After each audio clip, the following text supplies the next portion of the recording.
Nabi itu punya kebiasaan kalau habis asar sampai maghrib Nabi ngapain pertanyaannya? Apa sih yang dilakuin Nabi antara asar dengan maghrib? Ternyata kebiasaan Nabi di hari Jumat di hari-hari biasa antara asar dengan maghrib itu adalah keliling ke rumah-rumah istrinya. Antara asar dengan maghrib itu waktu family time lah, keliling antara rumah-rumah istrinya. Kalau nggak habis dalam satu hari, besok dilanjutin. Nah hari itu Nabi datang ke rumah Maria yang dari Mesir itu, istri beliau yang dari Mesir, Maria Kiptiyah, dan lama di rumah Maria, nggak pindah-pindah gitu. Sementara Hafsah sama Aisyah udah nungguin Nabi di rumahnya Aisyah berdua, karena emang Hafsah sama Aisyah ini kan ngegeng banget ya berdua ya, kayak soulmate banget lah, walaupun sama-sama istri Nabi, tapi mereka kayak fair berdua tuh nggak ada masalah. Kalau yang dengan yang lain mereka cemburu. Nungguin di rumah Aisyah, Hafsah. Nabi di rumah siapa sih sekarang? Kata Hafsah, di rumah Maria. Kok lama banget sih di rumah Maria, dikasih makan apa sih? Gak tahu tuh, dari tadi kita tungguin gak datang-datang. Kan sesama cewek nih ngobrol. Lama gak datang-datang, menjelang maghrib Nabi baru datang. Aisyah udah agak bete nih, lama banget sih giliran di Maria aja datang lama, di rumah saya lama gak datang-datang. Begitu Nabi datang, tuh Nabi datang. Diam aja Aisyah sama Hafsah. Assalamualaikum. Waalaikumsalam. Kayak ngambek gitu kan. Kata Nabi, Aisyah kenapa? Hafsah kalian kenapa? Kata Aisyah, ya iyalah sedih. Kok di rumah Maria lama banget, dikasih makan apa sih, enak ya? Kata Aisyah. Enggak makan apa-apa, cuma minum madu. Oh kata Hafsah, pantesan kok bau mulutnya gak enak. Pasti madunya gak benar tuh di sana tuh. Iya gak benar, jangan minum madu lagi kata Aisyah. Kata Nabi, ya udah mulai sekarang saya gak akan minum madu lagi. Demi apa? Menyenangkan hati Aisyah. Aisyah langsung yes, Nabi gak akan minum madu lagi demi saya. Berarti saya kan istimewa banget. Kenapa bisa istimewa? Karena aslinya Nabi itu hobi banget minum madu. Kayak saya mungkin senang minum kopi. Tapi demi istri, mulai sekarang saya gak akan ngopi lagi. Kan istri saya ngerasa, wah demi aku tuh dia gak mau ngopi lagi. Kan keren kan? Akhirnya Aisyah ngomong ke istri-istri yang lain. Kalian tahu gak? Kata Aisyah. Kayak ngomong di grup gitu kan? Tapi grupnya bukan grup WhatsApp, grup mereka gitu. Kalian tahu gak? Nabi sekarang gak akan minum madu lagi loh. Kenapa? Karena aku. Wah keren ya Aisyah, istimewa banget ya. Sampai Nabi rela gak minum madu. Padahal madu itu baik, Nabi senang juga demi Aisyah. Ya demi aku gitu. Akhirnya Aisyah bahagia. Allah gak ridho. Begitu Nabi ngomong kayak gitu, Allah turunkan ayat pertama surat At-Tahrim. Ya ayuhan Nabi.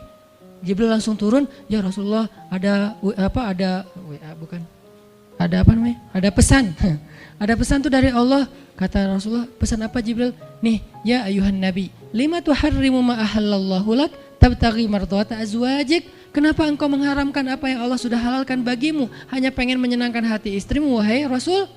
Astagfirullah, salah ngomong saya. Mengharamkan ya Allah halalkan. Astagfirullah ya Allah, mulai sekarang saya akan minum madu lagi. Astagfirullah, maafin saya ya Allah. Jibril balik ke Allah, kasih tahu Nabi akan minum madu lagi. Nabi ngomong ke istri-istri yang ngumpulin semuanya, kecuali Aisyah. Semuanya dikumpulin, ada Hafsah di situ. Wah istri-istriku, maaf ya aku salah ngomong kemarin depan Aisyah. Sekarang aku akan meralat, mulai sekarang aku akan minum madu lagi di rumah-rumah kalian. Jadi kalau sore aku lagi datang, siapkanlah madu seperti biasanya. Terus istri-istri Nabi ngerasa, Masya Allah Nabi sekarang minum madu lagi demi kita, gitu kan ya. Kan antara mereka kan saling pengen nunjukin siapa yang paling istimewa kan. Demi kita sekarang Nabi udah minum madu lagi. Nabi sampai meralat kata-katanya. Akhirnya ternyata kalimat itu sama Hafsah disampaikan ke Aisyah. Kalau bahasa sosmed kita di capture, di forward. Kan bahaya banget kan? Disampaikan ke Aisyah. Aisyah tuh lihat Nabi sekarang minum madu lagi loh. Demi siapa coba? Demi kami. Aisyah, innalillah, jadi Nabi gini. Cuman Aisyah gak sampai ngomong kayak kita. Dasar ya cowok dimana aja sama gitu. Itu mah kata-kata cewek sekarang ya. Kalau Aisyah kan elegan kan gak ngomong gitu. Akhirnya pas Nabi datang Aisyah diam.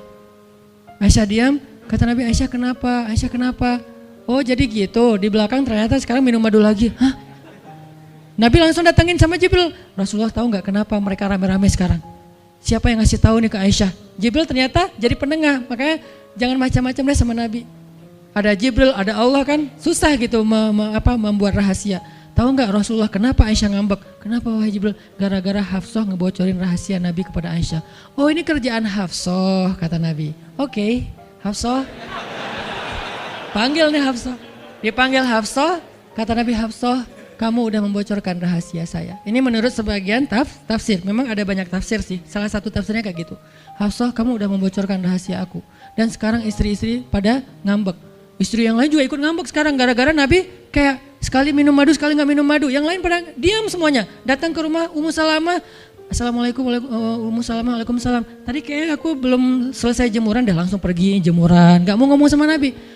Maria, assalamualaikum, waalaikumsalam. Kayaknya tadi aku lagi sibuk nyetrika deh. Jadi gak ada yang mau ngomong sama Nabi, diam semuanya. Nabi kan jadi sedih kan? Gara-gara siapa coba? Gara-gara Hafsah. Akhirnya Nabi bilang, Hafsah, aku kecewa banget dengan sikap kamu. Kamu gak jaga rahasia aku. Sekarang aku antar kamu pulangnya ke rumah Umar. Bahasa lainnya diceraikan. Hafsah dicerain sama Nabi. Kerennya Hafsah pas digituin, dia cuma nangis. Dia nggak bilang, ya Rasulullah, Rasul tega nyerain saya, terus saya gimana? Gitu. Enggak. Rasulullah cuma masalah madu doang, cuma masalah capture dan saya forward doang kayak gitu langsung diceraikan. Tega banget sih Rasulullah. Rasulullah nggak punya hati apa? Enggak. Hafsah tuh diam. Ini nih keajaiban diam yang lain ya. Diceraikan sama Nabi. Innalillah, astagfirullahalazim. Hafsah yuk kita pulang ke rumah Umar. Iya ya Rasulullah, pulang aja. Baik banget nih Hafsah, soleha banget. Jadi by the way emang semua istri Nabi itu soleha, cuman namanya perempuan kadang-kadang muncul sifat dasarnya mereka cemburu, mereka sedih, mereka baper. Tapi itu manusiawi dan perempuan yang soleha pun merasakan hal itu. Hafsah pulang ke rumah Umar. Assalamualaikum, waalaikumsalam, dibuka sama Umar. Ya Rasulullah, Hafsah langsung masuk ke kamarnya. Ya Rasulullah, anak saya bikin salah apa? Pasti dia nyakitin Rasulullah ya. Maaf ya Rasulullah. Langsung Umar marah-marah. Hafsah, kamu ngapain sama Rasulullah? Hafsah diam aja. Dimarahin habis-habisan sama Umar. Umar tahu sendiri sayang banget kan sama Nabi. Ketika ada masalah antara Nabi dengan anaknya, pasti yang dimarahin anaknya, bukan Nabi. Nabi pulang, Hafsah diomelin sama Umar. Diam aja, nggak ngomong apa-apa. Diam. Akhirnya Jibril turun. Jibril turun, ya Rasulullah ada pesan dari Allah. Apa wahai Jibril? Di surat At-Tolak, surat putus. Kan At-Tolak itu artinya diputusin. Bahasa ini pesantrennya dicerai. Turun surat At-Tolak. Kata Jibril, Allah nyuruh kamu raji'ha ya Rasulullah. Raji'ha innaha qawwamah sawwamah fa innaha min azwajika fil jannah. Wahai Rasulullah, rujuk Hafsah, rujuk Hafsah. Disuruh rujuk. Allah enggak redha Rasul menceraikan Hafsah. Tahu nggak kenapa Allah begitu membela Hafsah ketika Hafsah ada masalah dengan Rasul? Salah satunya karena Hafsah diam. Harusnya Allah ngebela Rasul, Umar aja ngebela Rasul, sahabat-sahabat ngebela Rasul karena Rasulullah selalu benar. Tapi Allah ngebela Hafsah, kenapa? Karena Hafsah diam, sebegitu ajaibnya diam. Sampai ketika ada seorang perempuan bermasalah dengan kekasih Allah, Allah malah membela perempuan ini, bukan kekasihnya. Raji'ha ya Muhammad, rujuk Hafsah, dia itu istrimu di dunia dan di surga. Akhirnya Rasulullah, jadi saya rujuk wahai Umar, ya Hafsah masih nangis di kamarnya. Balik lagi Rasulullah naik onta ke rumah Hafsah, assalamualaikum, waalaikumsalam. Ya Rasulullah, udah saya marahin tuh. Hafsah kata Umar, udah nggak apa-apa Rasulullah, udah nggak usah bersedih, udah saya marahin habis-habisan dia tuh. Kata Rasulullah, Umar, aku pengen ngomong sama Hafsah. Ya Rasulullah jangan, biar saya aja ngomong. Dia emang nggak bisa ketemu sama Rasul. Ya Umar, aku pengen ketemu sama istriku. Hah, istrimu? Hafsah itu Rasulullah, keluar lagi Hafsah. Soleha banget, lembut banget, keluar. Ada apa ya Rasul? Hafsah tuh nggak marah-marah. Ada apa ya Rasul? Hafsah, aku pengen ngomong sama kamu. Umar diam bingung. Kata Rasulullah, Hafsah, aku ingin ajak kamu balikan. Romantis nggak sih? Rasul pengen ngajak Hafsah balikan. Kok balikan sih Ustaz? Ya rujuk kan balikan. Rujuk artinya kembali ya balikan. Hafsah balikan yuk. Umar bingung. Hah? Balikan? Hafsah, Allah yang nyuruh aku untuk merujuk kamu. Umar makin bingung. Hafsah kamu keren banget. Sampai Allah belain kamu gitu. Kata Nabi, Hafsah, Allah turunkan ayat khusus tentang kamu di surat ini. Umar makin bingung. Sampai turun ayat. Masya Allah, anakku ini subhanallah, Masya Allah gitu kan ya. Akhirnya, ya Rasulullah, Allah sampai turunkan ayat tentang masalah ini. Alhamdulillah, Hafsah sujud syukur, Hafsah nangis. Hafsah langsung meluk Rasul. Umar, aduh gimana nih. Udah beres gitu. Hafsah dibawa pulang sama Rasul, boncengan berdua. Hafsah boncengan sama Rasul. Naiklah mereka, mobil mereka yang bermerek onta itu. Gimana cara pulangnya? Di depan rumah Umar, Rasulullah langsung berlutut, langsung ngasih tangan buat Hafsah. Hafsah megang tangan Nabi, injak lutut Nabi, naik ke atas onta. Itu tuh romantis banget. Lalu Rasulullah bonceng Hafsah. Tadi kan cerita Hafsah dicerai sama Nabi itu kan heboh di grupnya istri-istri Nabi kan. Hafsah dicerai loh, Hafsah dicerai loh. Jangan-jangan kita juga dicerai. Soalnya Nabi udah gak mau ngomong sama kita. Astagfirullah, astagfirullah. Jadi grup Nabi, istri-istri Nabi itu pada khawatir kalau mereka juga sama nasibnya dengan Hafsah, pada bingung. Tapi tiba-tiba mereka ngelihat Hafsah pulang ke rumahnya dibonceng Nabi. Itu tuh langsung trending loh. Istri-istri Nabi, tahu nggak tuh Hafsah dirujuk sama Nabi sampai turun ayat di surat At-Talaq. Oh gitu. Wah, Hafsah keren banget ya. Wah, istri-istri Nabi pada cemburu pada Hafsah. Diturunkan Hafsah, yang lain pada ngintip Hafsah. Sampai masuk ke rumahnya. Nabi beres di rumah Hafsah, keluar masuk ke masjid. Diam aja di masjid. Istri yang lain Nabi nggak mau ngomong. Aisyah, Ummu Salamah, Saudah, Maria, Sofia, siapa lagi? Yang Zainab bintu Jahsy, semuanya Nabi diamin, nggak mau diajak ngomong. Datang satu-satu, ya Rasulullah mau dibuatin minum apa? Astagfirullah, subhanallah. Datang lagi Aisyah, Rasulullah capek, subhanallah. Diam semuanya, nggak ada yang mau diajak ngomong sama Nabi. Udah mereka akhirnya pada pulang, bingung. Nasib kita gimana ya? Tanya ke Hafsah yuk. Sekarang Hafsah jadi kayak selebritinya. Hafsah, pada datang ke rumah Hafsah. Hafsah bantuin kita dong. Sampai Aisyah aja yang tadinya kayak bisa dibilang kayak pemimpin istri-istri Nabi kan. Aisyah paling cerdas, paling disayang sama Nabi. Sekarang Aisyah diam-diam ngomong, Hafsah bantuin dong. Kita nih lagi digantung sama Nabi. Kata Hafsah sekarang kan kayak lagi di atas angin gitu. Kalian sih nyakitin Rasul, cie. Hafsah tuh kayak wah lagi masa-masanya Hafsah gitu kan. Hafsah gimana dong? Ya udah ngomong aja langsung sendiri. Rasulullah nggak mau ngomong sama kita. Ya udah coba minta tolong ke ayah kamu Aisyah, kan ayah kamu dekat sama Rasulullah. Akhirnya ngundang Abu Bakar. Ya Abu Bakar, baca deh tafsir dari ayat-ayat ini. Abu Bakar datang, ayah tolongin kami dong. Kenapa? Kami tuh dianggurin sama Nabi, didiamin, digantung udah seminggu lebih. Jangan-jangan kami juga dicerai kayak Hafsah. Kalau Hafsah dicerai tapi udah dirujuk, kami gimana nasibnya? Akhirnya ya udah biar aku yang ngomong sama Rasul. Datanglah Abu Bakar ke masjid. Rasul lagi zikir. Ya Rasulullah, itu istri-istrimu ngutus saya, subhanallah. Ya Rasulullah, Masya Allah. Ya Rasulullah, la ilaha illallah. Abu Bakar aja Rasul gak mau ngomong sama dia. Padahal Abu Bakar itu udah paling akrab sama Nabi. Abu Bakar diam, gak bisa diajak ngomong nih. Abu Bakar balik lagi ke rumah istri-istri Nabi. Kata istri-istri Nabi, gimana Abu Bakar? Astagfirullah, innalillah, gimana kalau Abu Bakar aja gak bisa, gimana yang lain? Terus akhirnya datang lagi ke Hafsah, Hafsah bantuin dong, kita udah nggak jelas nasibnya nih. Kata Hafsah, ya udah aku minta tolong ayahku ya. Hafsah masih kayak nggak mau langsung ke dia gitu. Ya udah aku minta tolong ayahku ya, panggillah Umar. Ayah bantuin mereka dong, nasib mereka sekarang lagi terkatung-katung gitu. Umar marah, kalian sih. Nah, tadi kan yang diomelin Hafsah kan, sekarang diomelin semua istri Nabi diomelin sama Umar. Dan salah satu kalimat omelannya Umar, itu tuh kerennya Umar sampai di-repost sama Allah. Coba. Ada nggak manusia yang kata-katanya di-repost Allah? Nggak ada, cuman Umar. 2 kali kata-kata Umar di-repost oleh Allah. Arti di-repost apa? Ditayang ulang di Al-Quran. Kan repost itu berarti tayang ulang kan? Di-capture, langsung di-copy, paste, langsung ditayangin. Itu tuh kata-kata cuman Umar yang pernah digituin sama Allah. Kata-kata Umar apa? Ayat ke-5. Kata Umar, kalau kalian gak minta maaf sama Nabi, Allah bisa aja mentalak kalian, menceraikan kalian dari Nabi, lalu menggantikan untuk Nabi istri yang lebih solehah, lebih hafizah, lebih bertaubat, lebih baik, lebih cantik, lebih perawan daripada kalian. Itu tuh kata Umar yang ada di ayat ke-5. Jadi bisa dibilang ayat ke-5 adalah ayat repostnya kata-kata Umar, saking kerennya Umar. Sampai Nabi pernah bilang kalau ada Nabi setelah aku, Umar lah orangnya, cuman gak ada Nabi setelah aku. Jadi kalau ada orang yang benci sama Umar, saya heran, dia baca sirah apa? Karena Umar itu keren banget, Abu Bakar tuh keren banget. Kalau kita baca sirah mereka dahsyat tuh. Dan kalau ada yang bilang Umar sama Ali itu gak akur, aneh juga. Karena Ali memberi nama anaknya, yang pertama Abu Bakar, yang kedua Umar, yang ketiga Utsman. Ketika ditanya sama Umar, ya Abul Hasan kamu memberi nama mereka dengan nama-nama kami, kenapa? Kata Ali, aku berharap mereka jadi orang soleh seperti kalian. Terus gimana caranya? Ali ngasih nama Umar sementara dia benci sama Umar, gak mungkin dia benci. Masa ngasih nama orang yang dibenci kan? Dek namanya siapa? Namrud.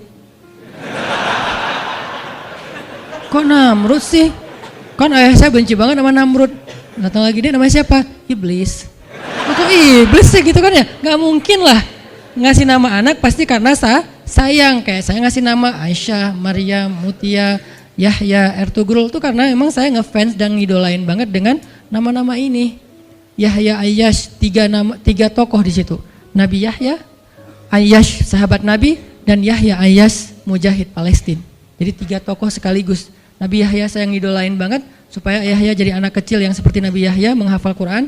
Kedua, Ayyash itu sahabat Nabi Muhammad. Kemudian yang ketiga, Yahya Ayyash sekaligus itu nama mujahid Palestina yang paling pintar ngerakit banyak senjata-senjata untuk ngelawan Israel, dan dia dibunuh sama Israel. Saking Israel benci sama Yahya Ayyash, untuk membunuh Yahya Ayyash mereka ngebom 1 blok untuk membunuh Yahya Ayyash, dan mudah-mudahan dia syahid dalam dalam kejadian itu. Artinya saya ngefans gitu. Ali juga kayak gitu. Balik lagi ke cerita tadi, akhirnya ngundang Umar. Umar datang ke Rasulullah. Ya Rasul, saya diutus istri-istrimu. Subhanallah, subhanallah. Ya Rasul, bicara dong, kasihan mereka kayak digantung. Ya Rasul, apakah engkau menceraikan mereka semua? Baru Rasulullah ngeliat ke arah Umar. Rasulullah tersenyum. Rasulullah bilang, enggak wahai Umar. Allahu Akbar, kata Umar. Dia langsung takbir. Allahu Akbar. Istri-istri Nabi dengar suara takbirnya Umar, itu pertanda, kode, berarti berita gembira. Istri-istri Nabi juga Allahu Akbar, Allahu Akbar, ramai gitu kan. Umar masuk ke rumah istri Nabi. Wah Umar, Busyra ya Umar, Busyra berita gembira. Wahai Umar, ya berita gembira, kalian tidak diceraikan oleh Nabi. Tapi jangan macam-macam lagi ya. Ya Umar, ya. Akhirnya sujud syukur semuanya. Beres sujud syukur, mereka bilang, kita masak-masak yuk untuk Rasul, yuk syukuran. Di rumah siapa? Ya di rumah Hafsah lah. Akhirnya mereka masak-masak di rumah Hafsah. Pas sudah beres masak-masak, mereka ngundang Nabi untuk pulang. Tapi yang berani ngomong sama Nabi cuman Hafsah. Hafsah, kita udah beres masak nih, minta dong Nabi pulang ke rumah. Ya udah tenang, biar aku yang minta. Hafsah datang, ya Rasulullah, kami masak-masak loh untuk Rasul, yuk pulang yuk. Ya Hafsah, udah beres Nabi zikir, sujud, beliau balik sama Hafsah. Sampai ke rumah Nabi, tenang, udah selesai lah urusannya. Apa yang terjadi setelah itu Ustadz? Udah gak ada riwayatnya, jadi gak bisa diriwayatin. Pokoknya beres itu mereka pun hidup bahagia selamanya. Apa pelajarannya di sini? 2 orang di sini dapat keajaiban lewat diam. 1 Hafsah, Allah suruh rujuk gara-gara dia diam. Kedua Nabi, diam aja sambil zikir, sampai akhirnya Allah beri pelajaran yang berharga. Istri-istrinya yang tadinya ngambek, serentak semuanya insaf bahasa kita, sadar dan mereka minta maaf kepada Rasulullah. Jadi kalau istri lagi ngambek, lagi ngomel, diam. Isilah diam kita dengan zikir. Tapi zikirnya bukan auzubillah minasyaitonirrajim, auzubillah. Jangan, dia bukan setan. Dia hanya lagi ngambek. Subhanallah, masya Allah, alhamdulillah. Yang paling efek itu la haula wala quwata illa billah. Itu ngefek banget. Mudah-mudahan ini bisa menjadi penyemangat, motivasi untuk kita semuanya. Betapa kata as-samt, as-sukut, diam aja dalam Islam itu adalah kebaikan yang luar biasa dahsyat. Mudah-mudahan itu bisa jadi behavior, perilaku kita sehari-hari, perilaku kita di sosial media, perilaku kita di jalan, di rumah, dimanapun. Sehingga orang yang sudah hijrah, udah ngaji, mukmin, harusnya bisa menjadikan diam sebagai bentuk pembelaan diri kalau dia ada masalah. Barakallahu fiikum. Subhanakallahumma wa bihamdika asyhadu an la ilaha illa anta astaghfiruka wa atubu ilaik. Assalamualaikum warahmatullahi wabarakatuh.